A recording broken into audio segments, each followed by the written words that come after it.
So you might have read my book, A Monster Came to Town.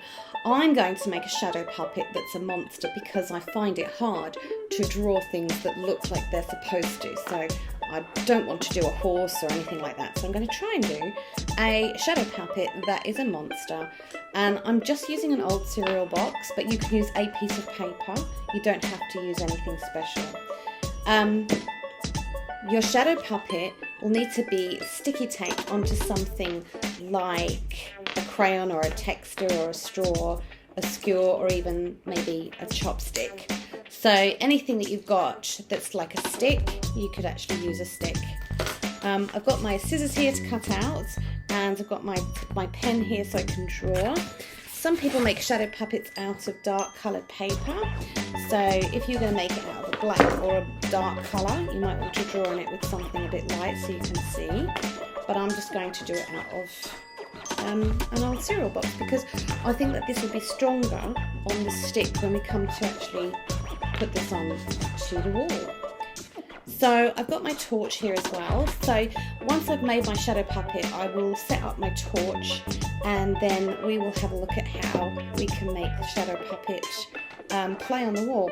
I've seen some Halloween stuff in the shops, so I'm going to go for kind of a scary monster. Now if you go wrong when you're drawing, you can just draw over it. This piece doesn't have to be coloured in or perfect. It can be if you want to, but as you can see, it can be a really rough one because we're just looking for the outline of the shadow. Any age can do this. So if you're younger, you might want to do quite a simple one. If you're older, you might want to do like lots of detail. You don't have to draw the whole monster. You don't have to draw the legs or the arms. You could just draw around circle. You could have a funny mouth. If you're an older student, you might be able to cut an eye out. And you might want to have a funny nose. You might want sharp teeth. Don't make it too complicated. You might want to have a hand so he can look like he's chasing you. You might want some horns or some spikes.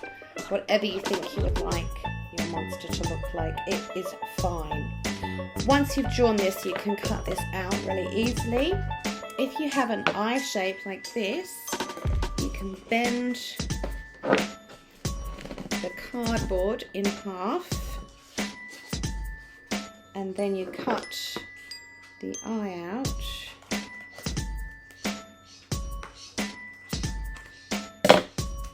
And you can get an actual hole in your shadow puppet, which is good because the light can shine through that, so that's actually super fun. You could even do a hole for his tummy and then the light can shine through that, which is fun. So if you're having trouble cutting out of the cardboard, you can get a grown-up to help you.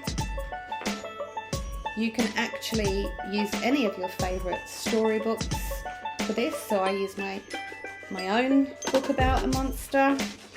But if you have a special favourite storybook, you can make the characters from the story and you can do an entire puppet show.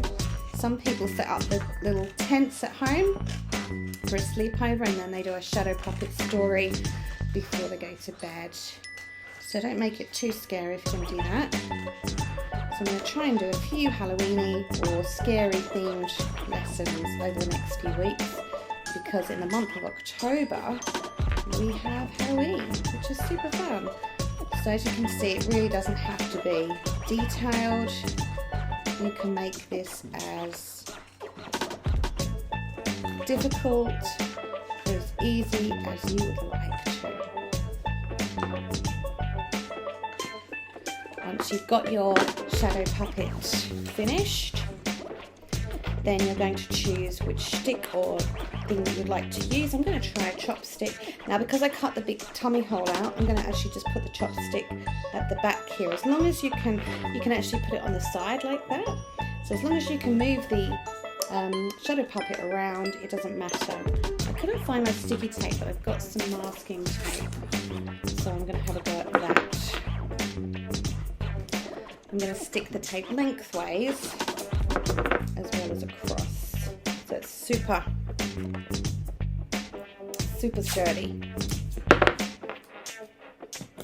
Now, depending on what type of story you're doing, you might want to do a whole lot of characters. I'm just going to do one monster character, but you might want to do lots. Alright, well look, I've got a couple of little monster puppets now. So now we're going to go and we're going to see how we actually set up for our shadow puppet. So I'm going to have to put the blinds down because it's the middle of the day. I'll grab my torch and I'm going to go and find a nice sort of clean wall with nothing on it, and we'll see if we can do a shadow puppet. Right, so now I've got my torch and I've just put it on a box next to the wall so that I don't have to hold my torch, so it's just balancing. And then I can grab my monster puppets and I can hold them in front of the torch so that they make a shadow, and when I go close to the wall they make a small shadow, and then when I pull them away they make a much bigger shadow. So I've got 2 puppets and you can use them round whichever way you want to. And then you can make them enormous. Ooh. And you can start to tell your story about your monster. And the great thing about having these on the stick means that you can just really easily hold them. If you've got holes cut out for the eyes, it looks really cool. You might have lots of different puppets that you want to use. And so if you hold them away from the light, they'll make shadows up the top. So if you hold them right in front of the light and then pull them back, hopefully you can make them ginormous and scary. So that's what shadow puppets look like on the wall. So I hope that you have fun making your shadow puppet monsters and you get to tell some really fun stories. If you don't make a shadow puppet, then you can actually just use your hands and you can make shadows on the wall just using your hands if you want to, which is a fun thing. But I think the puppets that we've made look fantastic. So I hope you enjoy shadow puppet monsters, and I'll think of something scary for next week. See you guys. Bye.